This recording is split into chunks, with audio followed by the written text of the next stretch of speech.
So some exercise considerations I've used for this week. The first one is a core exercise I would consider doing it at least twice a week, if not even 3 times per week.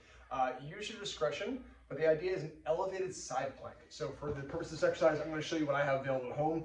I'm going to use my bench for my legs and then a small step for my arm.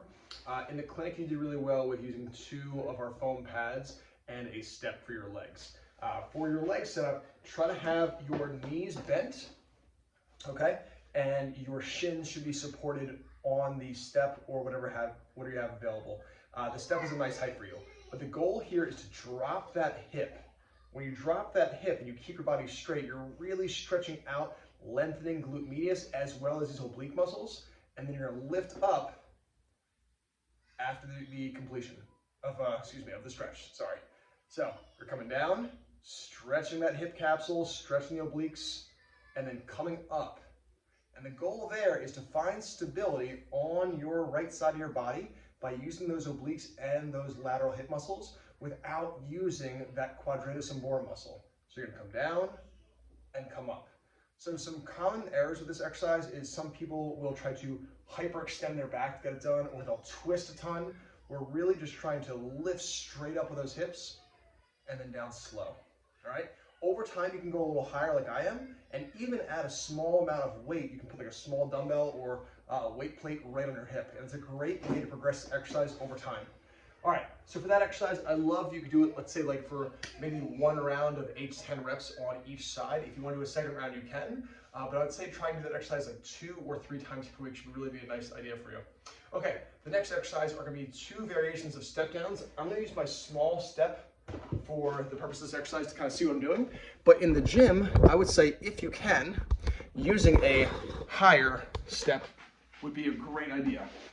So with this exercise, with your step, hold a weight either at chest level or on one side of your body. Either one's great, they're both just a little different. What I want you to do is think about lifting up one knee and the other leg, I want to get really stacked on top of that planted leg. So I want to think about my head being over top of my hip and my foot. I'm going to come down and then come straight up. So on your right side in particular, it's going to be really important that you get weight over top of that hip, right? So weight over top of that hip. I'm not hiked like this.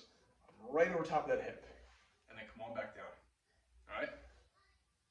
So if you can do maybe like a round or 2 of 10 on each side, holding onto a weight either in one hand, both hands, or right here is great.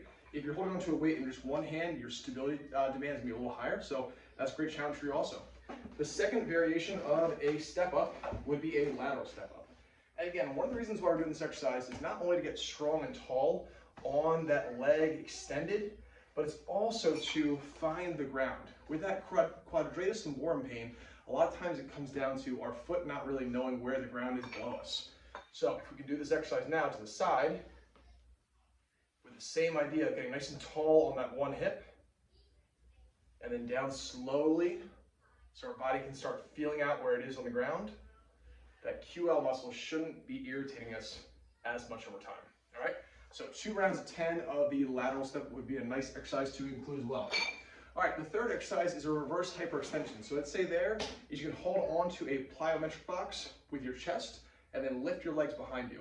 When you lift the legs behind you, the goal there is hip extension. And that's the thing I think is missing from your running. I think we're ending up kind of bouncing a little bit and using a lot of our calves and our knees, but not enough hip extension, driving that leg behind us. So this exercise, if you throw it into one of your leg days, would be a great addition. I'm going to show you on my bench, which is not a great setup because it's kind of too low, but it's still worthwhile. So the goal here is to hold on, lift the legs behind you, and then down slow. And again, if you do this on a box, that's higher up than my bench. Definitely a good idea, just because you can get more of a range of motion there. You could also do a 45-degree hyperextension where you're really driving with your hips instead of your legs. So that will look like this. I'll show you on my other setup here. So I have my hyperextension. And with this, I am trying to lift up with my hips and not my lower back. So I'm gonna come on down, keep my back nice and straight, and then come up, driving with my hips. I'm not arching my back for that exercise, all right? So that's another alternative for the reverse hyperextension you can do. Other things that I want you to consider during the week is trying to increase your stride length when you're running. So when you're doing those runs, try to think about really driving that leg behind you, open up your stride length. Even if it means that you're taking less steps per minute, I want you to try to open up that stride length. The second thing I want you to consider doing is standing on your left leg throughout the day, right? So getting your left shoulder down, putting weight on the left side of your body to offload that overworked right side, all right? You can do that by, when you're standing at work, you can put your right leg up on a box while you're working and shifting your body weight, head and shoulder, over top of that left leg, all right? Give these a try, and I'll see you in a week or so.